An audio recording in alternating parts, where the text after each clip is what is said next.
Hello students. आज हम theory of demand की फिफ्थ क्लास में पहुंच चुके हैं। इससे पहले हम लोग लॉ ऑफ डिमांड पढ़े हैं, market demand, types of demand, determinants of demand, ये सब कंप्लीट हो चुका है। आज हम लोग थ्योरी ऑफ डिमांड की फिफ्थ क्लास में आज हम लोग कंप्लीट करेंगे why does demand curve slope downward. तो हमें क्वेश्चन आता है, कभी कभी क्वेश्चन पूछ लेता है हम लोग को, डिमांड कर्व स्लोप डाउनवर्ड क्यों होता है, या फिर एक और ये same question reason of law of demand इस नाम से भी आता है। मतलब चाहे why does demand curve slope downward बोले या फिर reason for law of demand बोले, दोनों का आंसर सेम है। हम लोग लॉ ऑफ डिमांड में क्या बात किए थे? लॉ ऑफ डिमांड में हम लोग पढ़े थे लॉ ऑफ डिमांड।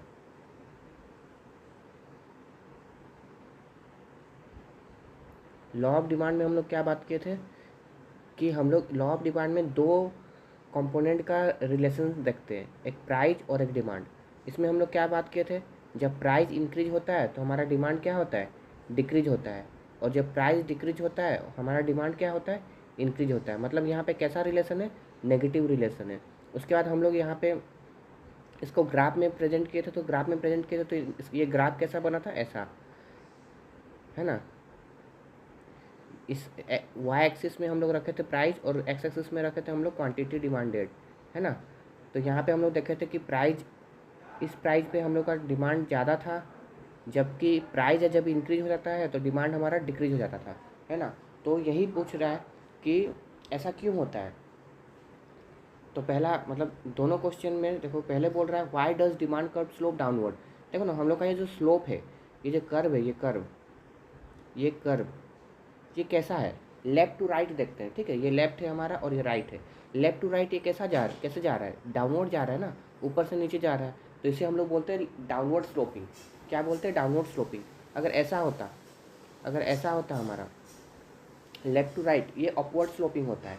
ये सप्लाई कर्व होता है, ठीक है। ये सप्लाई सप्लाई कर्व जब हम लोग पढ़ेंगे सप्लाई चैप्टर में, तब हम लोग ये देखेंगे कि इसका अपवर्ड स्लोपिंग होता है, ये ऊपर जाता है, ठीक है।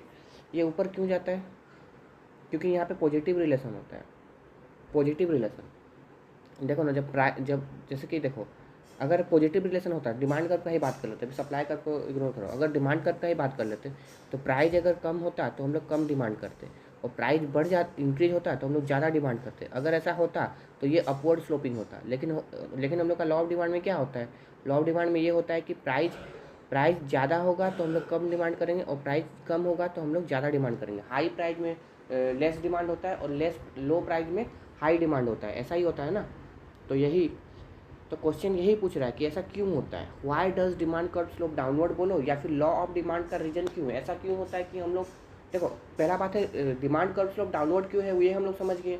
क्योंकि हम लोग हाई प्राइस में कम डिमांड करते हैं, हाई प्राइस में लो डिमांड करते हैं, एंड लो प्राइस में हाई डिमांड करते हैं, इसीलिए हम लोग का डिमांड कर्व ऐसे डाउनवर्ड हो रहा है। अगर उल्टा होता, उल्टा मतलब कि हाई प्राइस में हाई डिमांड करते और लो प्राइस में लो डिमांड करते, तो हमारा डिमांड कर्व कैसा बनता, अपवर्ड बनता, है ना। मतलब यहाँ पे नेगेटिव रिलेशन है, इसलिए हम लोग का ये डाउनवर्ड बन रहा है। अगर पॉजिटिव रिलेशन होता तो अपवर्ड बनता। तो यही बात है कि क्यों ऐसा होता है, लॉ ऑफ डिमांड क्यों काम करता है, हम लोग क्यों कम प्राइस में ज़्यादा खरीद लेते हैं। जब कोई चीज़ का डिमांड अगर सस्ता हो जाता है तो हम लोग प्राइस अगर सस्ता हो जाता है तो डिमांड हम लोग ज़्यादा करते हैं, और प्राइस अगर महंगा हो जाता है तो डिमांड कम करते हैं। क्यों ऐसा होता है, या फिर इसको और एक किस तरीके से पूछ सकता है question, why does demand curve slope downward, demand curve slope downward क्यों होता है। तो इसके बहुत सारे रीजन है, एक एक करके पढ़ते हैं। पहले सब देख लेते हैं, फिर एक एक करके डिस्कस करेंगे। पहला है हमारा क्या, law of diminishing marginal utility. Second है हम लोग का इनकम इफेक्ट। थर्ड है हम लोग का सब्सटीट्यूशन इफेक्ट। फोर्थ है हम लोग का size of size of consumer group. Book में ऐसा लिखा हुआ है, बट मैं इसको न्यू कस्टमर बोलता हूँ या फिर न्यू कंज्यूमर बोलता हूँ, ठीक है। फिर डिफरेंट यूजेस, नेक्स्ट लास्ट में हमारा डिफरेंट यूजेस दिया है। टोटल कितना रीजन बताया है, 5 रीजन्स बताया है। ठीक है, एक एक करके हम लोग देखते हैं। देखो हम लोग नीचे से शुरू करते हैं, क्योंकि नीचे वाला इजी है, ठीक है। इजी से फिर हम लोग धीरे धीरे हार्ड में जाएंगे, ठीक है।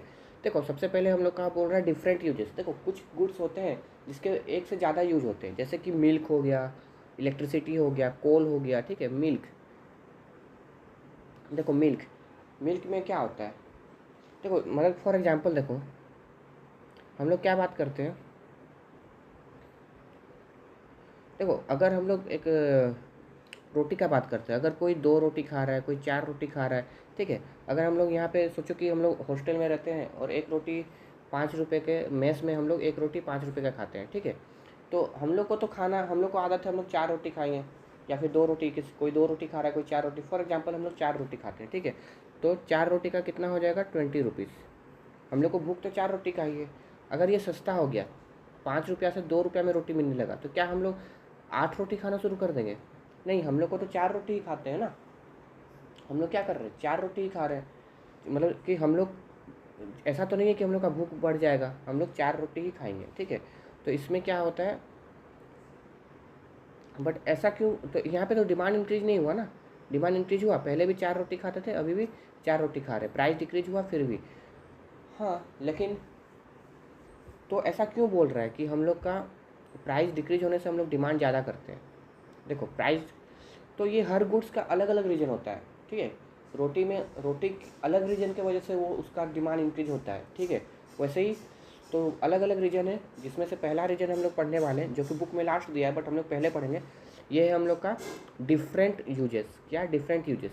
देखो रोटी का एक से ज़्यादा यूज नहीं है, रोटी बस खाना ही है, लेकिन कुछ प्रोडक्ट होते हैं जैसे कि मिल्क या फिर कोल हो गया, ठीक है, कोयला, कोल, या फिर इलेक्ट्रिसिटी, है ना। ये सब क्या हो गया, इसका अलग बहुत सारे यूज होते हैं। जैसे मिल्क का एग्जांपल लेते हैं।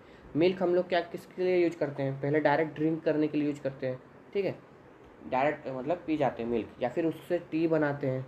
टी, टी होता है, फिर स्वीट्स बनता है, घी बनता है ना। घी बनता है, कर्ड बनता है, दही बनता है, और भी बहुत कुछ, लस्सी बनता है, ठीक है। तो इसका बहुत सारा यूज है, ठीक है। हम लोग सिर्फ दूध पीने के लिए भी यूज करते हैं, टी भी बनता है, कॉफ़ी भी बनता है, स्वीट्स भी बनते हैं बहुत सारे, फिर दही, छाछ, लस्सी, एट्सेट्रा एट्सेट्रा, ठीक है। बहुत सारे सब्जी वगैरह जैसे पनीर बनाने में भी यूज होता है ना। पनीर भी बनता है दूध से, दूध से पनीर भी बनता है, ठीक है ना। तो इसका बहुत सारा यूज होता है। सोचो कि दूध बहुत महंगा मिल रहा है, दूध बहुत महंगा मिल रहा है, जैसे सोचो कि 100 रुपये लीटर मिल रहा है, 100 रुपये पर लीटर मिल रहा है, ठीक है। तो हम लोग क्या करेंगे, दूध का तो रिक्वायरमेंट है हम लोग का, बट हम लोग क्या सब, हम लोग सिर्फ अगर ज़्यादा महंगा है तो हम लोग सिर्फ वही काम के लिए यूज करेंगे जो एसेंस, मतलब कि जो ज़रूरी है, ठीक है। जैसे कि दूध पीना या कहीं कहीं पे चाय बनाना, चलो बस इतना ही, ठीक है। दूध डायरेक्ट, कोई छोटा बच्चा है तो उसको हम लोग दूध पिलाने के लिए यूज करेंगे, और बड़े लोग क्या करेंगे, अ, उससे चाय पियेंगे, चाय बना के पियेंगे, या फिर दूध ये सॉरी कॉफ़ी बना के पियेंगे, ठीक है। लेकिन अब यही, तो हम लोग सोचो कि 1 लीटर डिमांड करते हैं, कितना लीटर डिमांड करते हैं हम लोग per day, 1 litre per day demand करते हैं, ठीक है। 1 लीटर पर डे डिमांड करते हैं। यही अगर अगर हम लोग का 50 रुपया लीटर अगर डिमांड, प्राइस डिक्रीज हो जाएगा, ठीक है। ये प्राइस है और ये डिमांड है, मिल्क का डिमांड, ठीक है। जब हम लोग 100 रुपया लीटर मिलता था तो हम लोग कितना डिमांड करते थे, 1 लीटर पर डे डिमांड करते थे। अभी 50 रुपया लीटर मिल रहा है, कितना रुपया लीटर मिल रहा है, 50 रुपया लीटर मिल रहा है, तो हम लोग कितना डिमांड करेंगे? तो क्या हम लोग बच्चे लोगों को ज़्यादा पिलाना शुरू कर देंगे? पहले 1 गिलास पीते थे, अब सस्ता हो गया तो 2 गिलास पिलाना शुरू कर देंगे।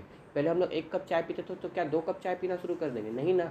हाँ, लेकिन हम लोग क्योंकि सस्ता हो गया तो हम लोग इसका और डिफरेंट डिफरेंट जो यूजेस था उसमें यूज करना इसको शुरू कर देंगे।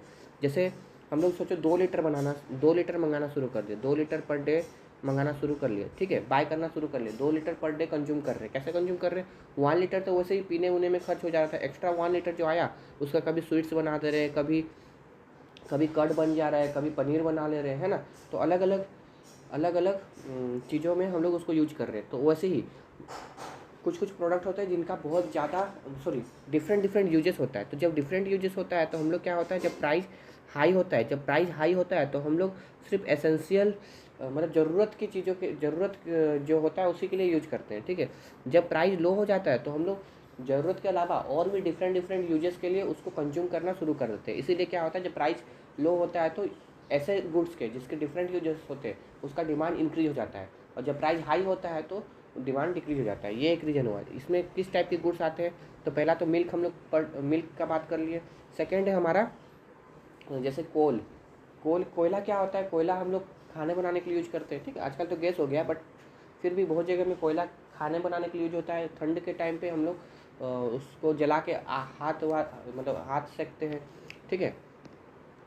और भी रेलवे में यूज होता है ट्रेन चलाने के लिए, ठीक है। इलेक्ट्रिसिटी बनाने के लिए यूज होता है। तो कोयला का अलग अलग यूजेस है। सिर्फ घर का बात करें तो हम लोग खाना बनाने के लिए यूज करते हैं, और हाउस होल्ड यूजेस की बात करें तो खाना बनाने के लिए और आग सेकने के लिए यूज किया जाता है, ठीक है। पानी गर्म करने के लिए यूज किया जाता है। अच्छा, अगर कोयला महंगा है तो हम लोग सिर्फ खाना बनाने के लिए यूज करेंगे, और कोयला अगर सस्ता हो गया तो फिर क्या करेंगे हम लोग, उसके अलग अलग यूजेस भी शुरू कर देंगे। तो क्या होगा, डिमांड उसका इंक्रीज होगा, है ना। वैसे इलेक्ट्रिसिटी अगर महंगा है तो हम लोग सिर्फ एक ही रूम में रहेंगे, सारे फैमिली एक ही रूम में रहेंगे, ठीक है। वहीं एक ही रूम का हम लोग फैन यूज करेंगे, लाइट्स यूज करेंगे।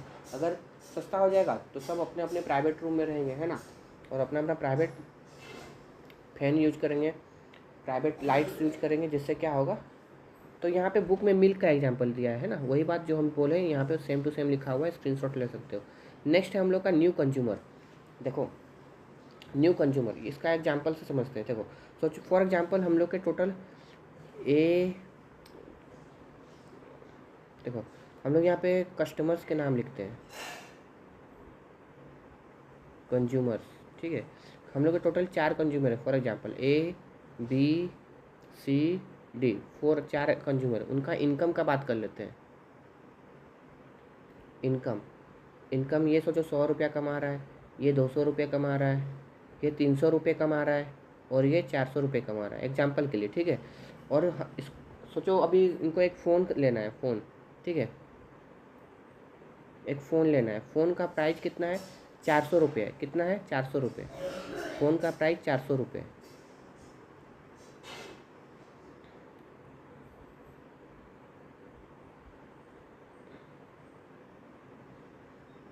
फ़ोन का प्राइस जब 400 रुपये है तो बताओ तो कितना डिमांड होगा, कितना डिमांड होगा इसका। क्या ये 400 रुपये जब है प्राइस तो क्या होगा बताओ, ये डी खरीद कौन परचेस कर पाएगा बताओ, ए परचेस कर पाएगा। ए तो सिर्फ 100 रुपये ही कमा रहा है, तो ए तो परचेस नहीं कर पाएगा, ठीक है। क्या बी परचेस कर पाएगा, बी परचेस कर पाएगा नहीं। सी परचेस कर पाएगा नहीं। डी परचेस कर पाएगा, हाँ। डी 400 रुपये कमाता है, ठीक है। सोच मतलब ये हाइपोथेटिकल एग्जांपल ले रहे हैं कि इनका और कोई रिक्वायरमेंट नहीं है, ये सिर्फ फ़ोन के लिए कमा रहे हैं, ठीक है। तो अगर ये 400 रुपीज़ कमा रहे हैं तो सिर्फ ये डी ही हमारा है जो कि इसको अफोर्ड कर पाता है, अफोर्ड कर पाएगा। डी ही सिर्फ है जो अफोर्ड कर पाएगा। तो यहाँ पे डिमांड कितना हो जाएगा हमारा, यहाँ पे डिमांड 1 होगा।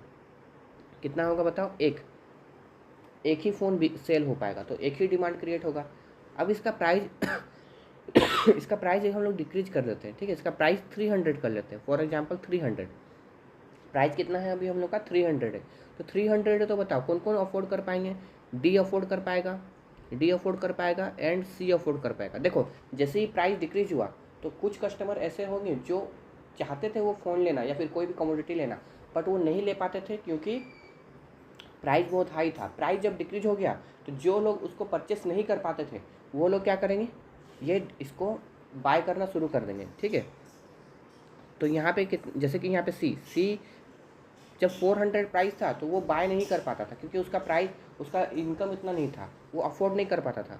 तो जैसे ही प्राइस 300 में आया, एक न्यू कस्टमर मार्केट में आ गया जो कि था सी, है ना, इसीलिए इसको बोलते हैं न्यू कस्टमर। सी आ गया हमारा, तो अभी यहाँ पे डिमांड कितना हो गया, 2। डिमांड कितना हो गया बताओ, 2। फिर जब ये प्राइस हम लोग का 300 से 200 हो जाएगा तो एक और न्यू कस्टमर का एंट्री हो जाएगा हमारा, जो कि है बी। एक और न्यू कस्टमर का एंट्री हो जाएगा बी। अब बी भी अफोर्ड कर पाएगा, तो अब डिमांड कितना हो जाएगा, देखो अब डिमांड फिर से इंक्रीज हो जाएगा और ये हो जाएगा 3। टोटल 3 लोग डिमांड कर रहे हैं, डी, सी और बी। जब प्राइस 100 हो जाएगा, जब प्राइस हम लोग का 100 हो जाएगा तो अब ए भी अफोर्ड कर पाएगा, तो डिमांड टोटल कितना हो जाएगा हमारा बताओ, 4। डिमांड कितना हो जाएगा, 4। तो यहाँ पे जो मैं रोटी का एग्जांपल लिया था कि हम लोग पहले 4 रोटी खाते थे 5 रुपया प्राइस में, अगर 5 रुपया पर रोटी मिलता था तो 4 रोटी में हमारा पेट भर जाता था। जब 2 रुपया रोटी हो गया तो क्या हम लोग ज़्यादा खाना शुरू कर देंगे, नहीं, ज़्यादा तो खाना नहीं शुरू करेंगे, बट यहाँ पे न्यू कस्टमर्स आ जाएंगे। पहले कुछ कस्टमर्स होंगे जो कि रोटी अफोर्ड नहीं कर पाते थे, उनको 4 रोटी का भूख था लेकिन उनका इनकम उतना नहीं था तो वो 2 ही रोटी खाते थे।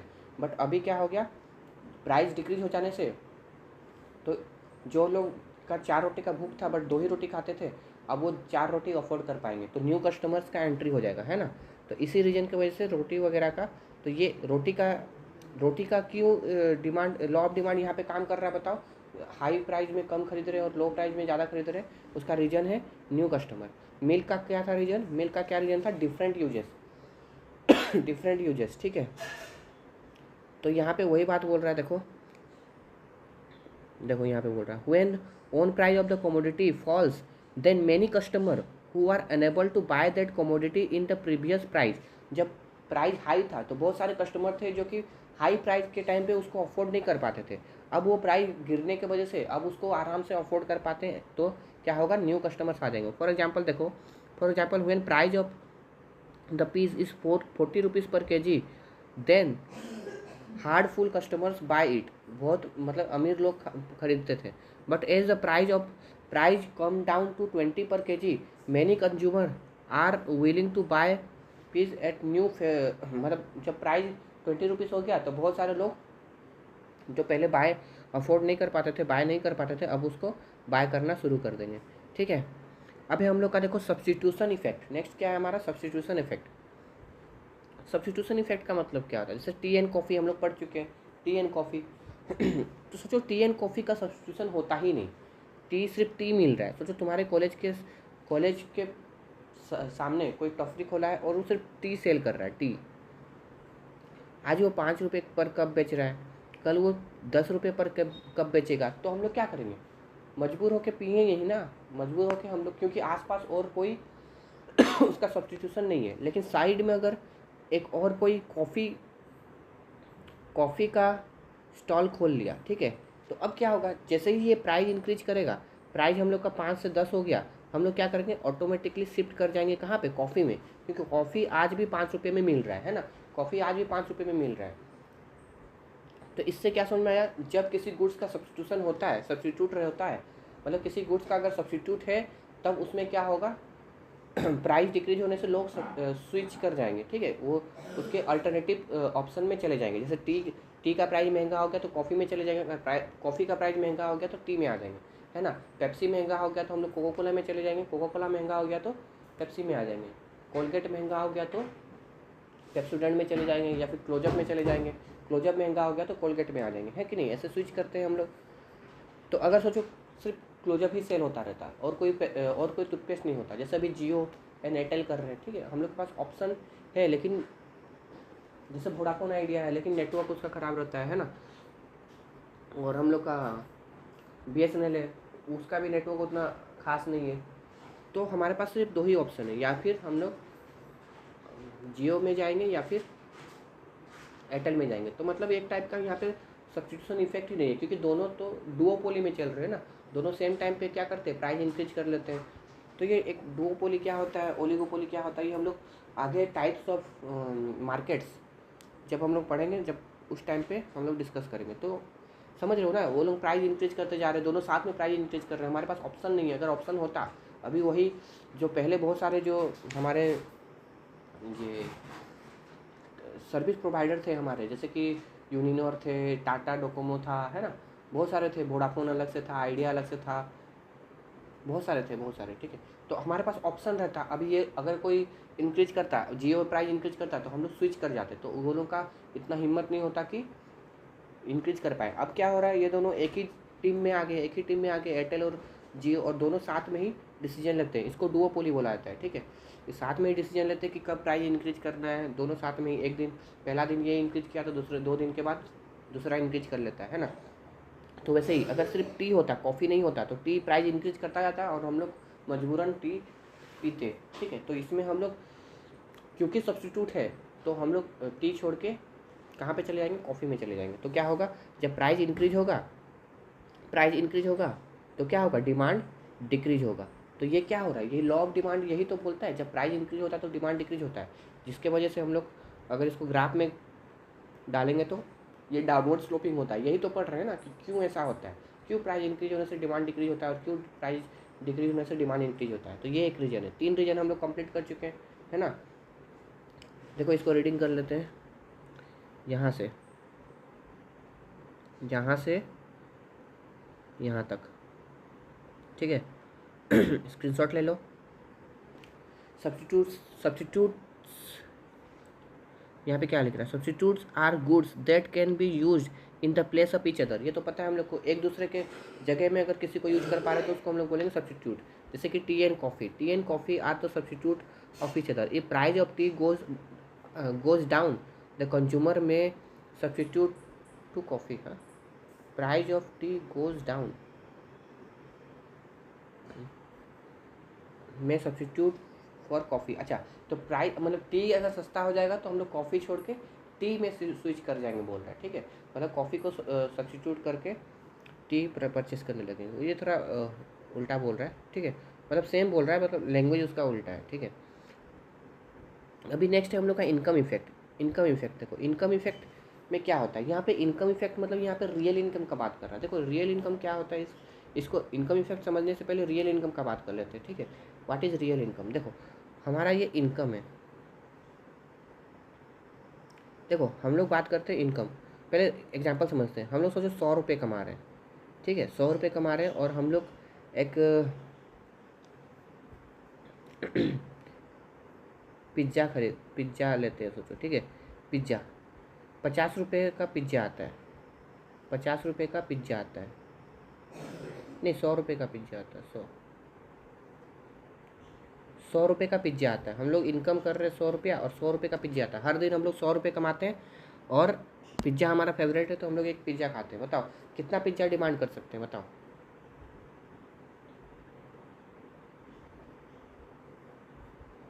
छोड़ो डिमांड को छोड़ो,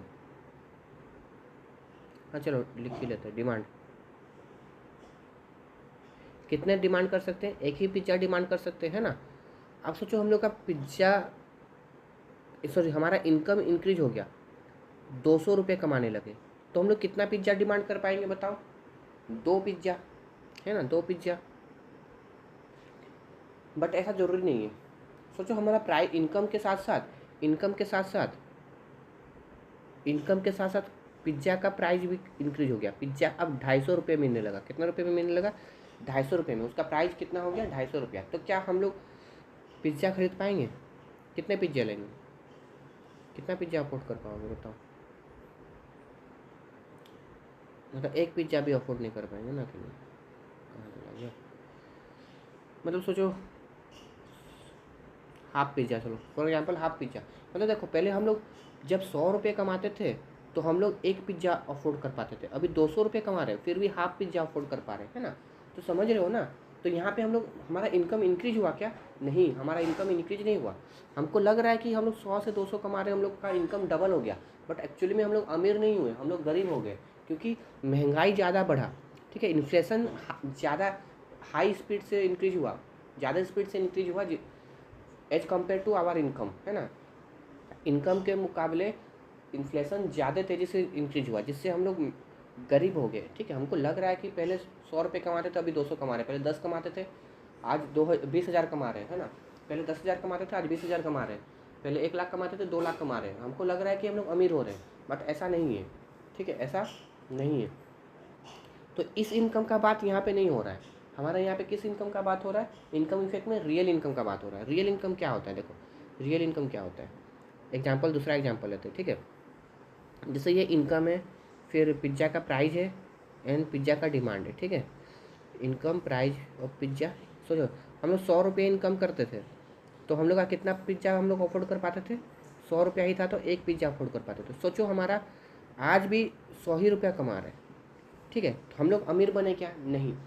ऐसे देखने से तो लग रहा है नहीं बने, ठीक है, ऐसे देखने से तो नहीं लग रहा है नहीं बने। लेकिन अब पिज्ज़ा का प्राइस कितना हो गया है, सोचो 50 रुपये हो गया। कितना रुपया हो गया, 50 रुपये हो गया। तो अब देखो प्राइस डिक्रीज होने की वजह से क्या हुआ, हम लोग आज भी 100 रुपये कमा रहे हैं लेकिन हमारा रियल इनकम इंक्रीज हो गया। देखो एक पिज्ज़ा खरीदने के बाद हमारे पास 50 रुपया और बचेगा। हम लोग को लगा अरे, मतलब खर्च करने के बाद भी अगर तुम्हारे पास पैसा बच रहा है मतलब क्या है, तुम अमीर बन रहे हो ना। इसी मतलब समझ रहे हो ना, हमको फीलिंग आएगा अमीर वाला ना।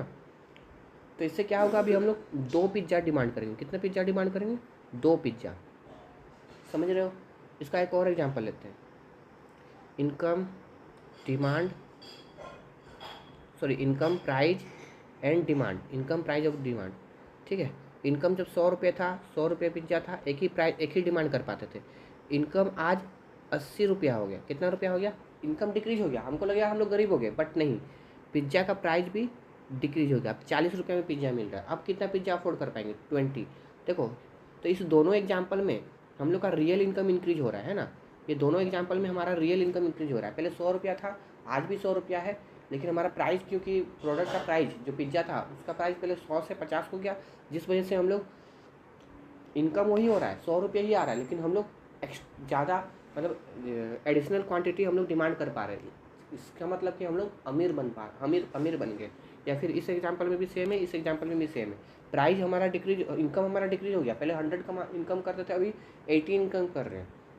लेकिन प्राइस ऑफ द प्रोडक्ट जो पहले 100 था, अभी वो 40 हो गया। जिससे क्या हो गया? हमको लग रहा है कि हम लोग अमीर हो गए। हमारे पास पैसा, एक प्रोडक्ट खरीदने के बाद भी, एक प्रोडक्ट बाय करने के बाद भी हमारे पास पैसा बच रहा है, तो उसको और भी हम लोग क्या कर रहे हैं? और एक प्रोडक्ट खरीद रहे हैं, है ना। खर्च तो करेंगे ना, खर्च करना तो हमारा आदत है। तो यही बात यहाँ पे बोल रहा है, ये रियल इनकम का बात कर रहा है, ठीक है। तो देखो इसमें यहाँ पे क्या पढ़ते हैं, देखो, income effect is the effect that A change in the persons real income. Income effect में क्या बात करता है? इनकम में चेंज का बात नहीं करता है, रियल इनकम में चेंज का बात करता है। यहाँ पे हमारा यहाँ पे इनकम में चेंज हुआ था, बट ये दोनों एग्जाम्पल में हमारा रियल इनकम चेंज आया, ठीक है। इसमें हमारा इनकम में कोई चेंज नहीं आया, फिर भी हम लोग का रियल इनकम में चेंज आया था। इसमें इनकम उल्टा डिक्रीज हो गया, बट रियल इनकम इंक्रीज हुआ है ना। हमें एक प्रोडक्ट खरीदने के बाद भी पैसा बच रहा है, जिससे हम लोग दूसरे प्रोडक्ट भी 2 प्रोडक्ट अफोर्ड कर पाएंगे, है ना। तो रियल इनकम में चेंज का बात करता है। By change in the price of the commodity, जब price of the commodity change होता है, मतलब अगर डिक्रीज होता है तो हमारा रियल इनकम इंक्रीज होता है, और प्राइस ऑफ द कमोडिटी अगर इंक्रीज होता है तो हमारा रियल इनकम क्या हो जाता है?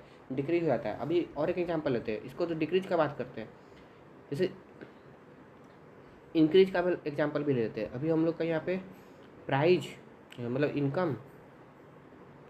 इनकम प्राइज एंड डिमांड, है ना।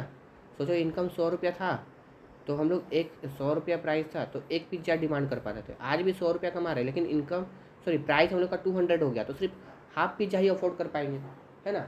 हम लोग कम नहीं कमा रहे हैं, बट हमारा रियल इनकम क्या हो गया? डिक्रीज हो गया, क्योंकि price of the commodity increase हो गया। प्राइस कितना हो गया?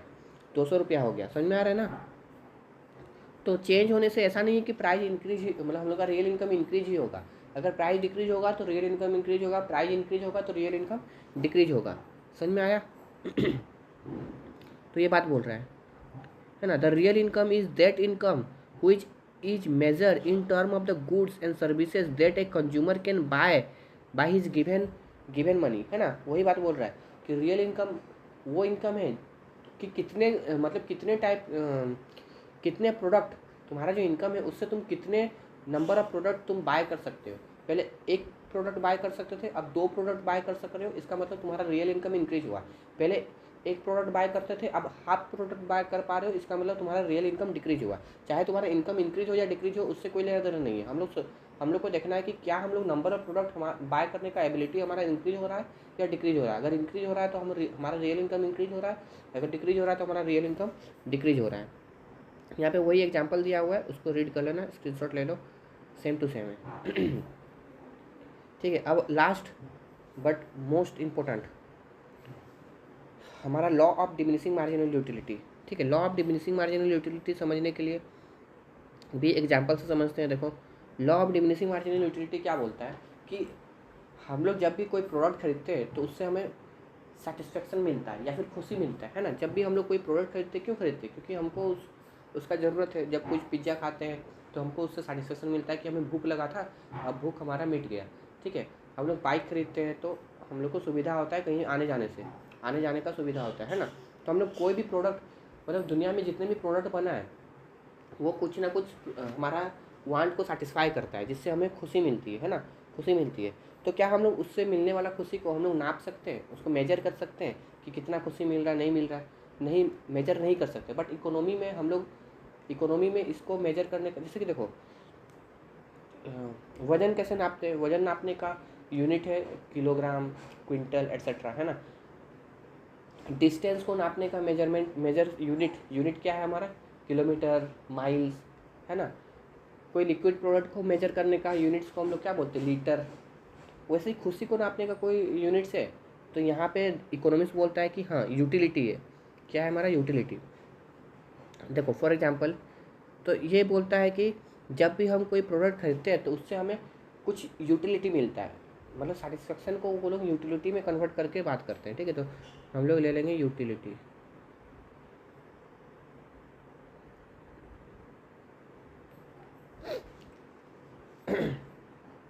ठीक है, और देखो यहाँ पे नाम क्या बोल रहा है, डिमिनिशिंग मार्जिनल यूटिलिटी। ये बोल रहा है कि मार्जिनल का मतलब क्या होता है, पहले मार्जिनल का मतलब समझो। मार्जिनल का मतलब होता है जब भी हम लोग एक एक्स्ट्रा यूनिट कंज्यूम करेंगे तो उसको मार्जिनल बोलते हैं, ठीक है। पहले एक यूनिट, जैसे एक पिज्ज़ा खाएं, एक पिज्ज़ा कंज्यूम किए, फिर नेक्स्ट पिज्ज़ा कंज्यूम किए, तो ये जो नेक्स्ट पिज्ज़ा कंज्यूम किए इसको हम लोग बोलते हैं मार्जिनल। मार्जिनल यूटिलिटी का मतलब होता है कि उससे एक एक्स्ट्रा पिज्ज़ा खाने से हमको एक्स्ट्रा कितना खुशी मिल रहा है, ठीक है। तो law law of diminishing marginal utility क्या होता है, डिमिनिशिंग का मतलब होता है डिक्रीज, डिक्रीज होना, ठीक है। तो law of diminishing marginal utility क्या बोलता है, जब भी हम लोग मार्जिनल कंजप्शन करेंगे, मतलब एक एडिशनल कंजप्शन करेंगे, एक एडिशनल पिज्ज़ा परचेस करेंगे या फिर कंज्यूम करेंगे, तो उससे मिलने वाला खुशी पहले मिलने वाला खुशी से कम होता है ना, पहला पिज्ज़ा से कम होता है। जैसे फॉर एग्जांपल उसको यहाँ पे समझ लेते हैं, एक पिज्ज़ा है जो कि 100 रुपये में मिल रहा है, 100 रुपीज़ में मिल रहा है, हम लोग वो पिज्ज़ा कंज्यूम किए, ठीक है, पिज्ज़ा कंज्यूम किए और उससे मिलने वाला खुशी हमको कितना था, 1000। हम लोग को बहुत, मतलब हम लोग पिज्ज़ा लवर है फॉर एग्जांपल, ठीक है। तो हम लोग 100 रुपये का पिज्ज़ा खाएं और हम लोग को बहुत पसंद आया, और ऐसा लगा कि हम लोग 1000 रुपये का कोई चीज़ कंज्यूम कर लिए, है ना, इतना खुशी मिला, है ना। तो ये हमारे लिए फ़ायदेमंद है कि नहीं, ये हमारे लिए फ़ायदेमंद है ना। अब वो सोचो, हमारा फॉर एग्जांपल तुम्हारा फेवरेट कोई भी प्रोडक्ट सोच लो, जैसे पिज्ज़ा हो गया, बर्गर हो गया, कोई भी, बिरयानी हो गया, उसी का एग्जांपल लेके चलो, ठीक है। 100 रुपये में पर प्लेट मिल रहा है फॉर एग्जांपल, और तुम लोग उसको खा रहे हो, ठीक है। ये ब्रेकफास्ट में भी पिज्ज़ा खाएं तो हमको उससे मिलने वाला खुशी कितना था, 1000। फिर हम लोग लंच टाइम आया, लंच टाइम में भी 100 रुपये लिए और उससे पिज्ज़ा खाएं, तो अब देखो जो ब्रेकफास्ट में पिज्ज़ा खाए थे उससे हमें 1000 रुपया प्राइस, समझ लो यूटिलिटी का खुशी मिला। वो प्राइस और यूटिलिटी सोनो सोच लो कोई बराबर है, ठीक है। 100 रुपये खर्च कर रहे हो और मेरे को 1000 रुपये का फ़ायदा हो रहा है, तो अच्छा बात है ना। तो हम लोग, ये मेरे लिए प्रॉफिटेबल था, तो हम लोग खुश है इससे, ठीक है।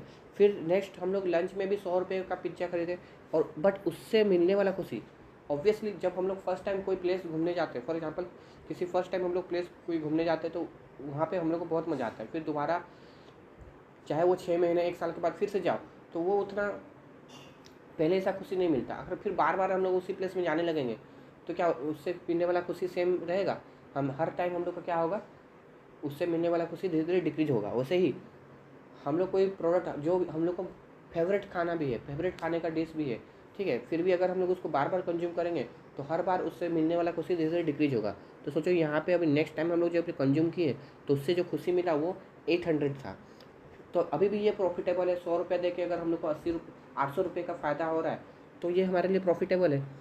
फिर हम लोग फिर डिनर में भी यही खाएँ, डिनर में भी यही परचेज़ किए, ठीक है। तो अब इससे मिलने वाला खुशी कितना हो गया, 600, अभी भी प्रॉफिटेबल है।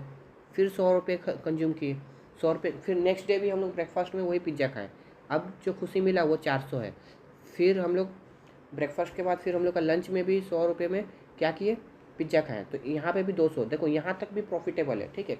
फिर हम लोग लंच में भी पिज़्ज़ा खाएँ, अब लंच में जो पिज़्ज़ा हुआ, अब देखो 100 रुपये देके हम लोग को खुशी कितना का मिल रहा है, 100 रुपये का मिल रहा है, अभी भी लॉस नहीं हो रहा हम लोग का, ठीक है, लॉस नहीं हो रहा। लेकिन अब देखो नेक्स्ट में क्या होगा, नेक्स्ट डे अगर फिर 100 रुपये दे के फिर से पिज़्ज़ा खाएंगे तो हम लोग को 80 रुपये का खुशी मिलेगा। कितना रुपये खुशी मिलेगा, 80 रुपये का खुशी मिलेगा। अब हम लोग यहाँ पे परचेस नहीं करेंगे, क्योंकि अगर परचेस करेंगे तो हम लोग को हमारे पॉकेट 100 रुपये जाएगा, बट उससे मिलने वाला खुशी सिर्फ 80 रुपये का रहेगा, मतलब 80 यूटिलिटी का हमको सिर्फ मिलेगा। यहाँ पे हम लोग कंज्यूम बंद कर देंगे, यहाँ पे हम लोग कंज्यूम नहीं करेंगे। तो देखो जब 100 रुपये प्रोडक्ट का प्राइस था तो हम लोग कितने पिज्ज़ा डिमांड किए, कितना डिमांड किए बताओ, तो डिमांड कितना हो गया, डिमांड टोटल कितना पिज्ज़ा डिमांड किए, देखो 1 2 3 4 5 6, टोटल 6 पिज्ज़ा डिमांड किए, 6 पिज्ज़ा, है ना। 6 पिज्ज़ा। तो यहाँ पे हम लोग क्या समझ में आया कि जब 100 रुपये प्राइस का दाम, 100 रुपये पिज्ज़ा का प्राइस था, तो हम लोग 6 पिज्ज़ा डिमांड किए। क्यों? क्योंकि अब आगे जब अगर और 7वां पिज्ज़ा अगर हम लोग डिमांड करना शुरू कर दिए तो हमसे हमारा नुकसान होगा, क्योंकि उससे मिलने वाला खुशी हमारे प्राइस से कम होगा। लेकिन अब सोचो ये पिज्ज़ा का प्राइस डिक्रीज हो गया, पिज्ज़ा का प्राइस 80 नहीं बल्कि 100 नहीं बल्कि 50 रुपया हो गया। तो क्या अब हम लोग पिज्ज़ा खरीदेंगे? हाँ, क्योंकि अब 50 रुपये में 50 रुपया दे रहे हैं, बट हम लोग 80 रुपये का खुशी मिल रहा है ना। तो ये पिज्ज़ा भी हम लोग परचेस करेंगे।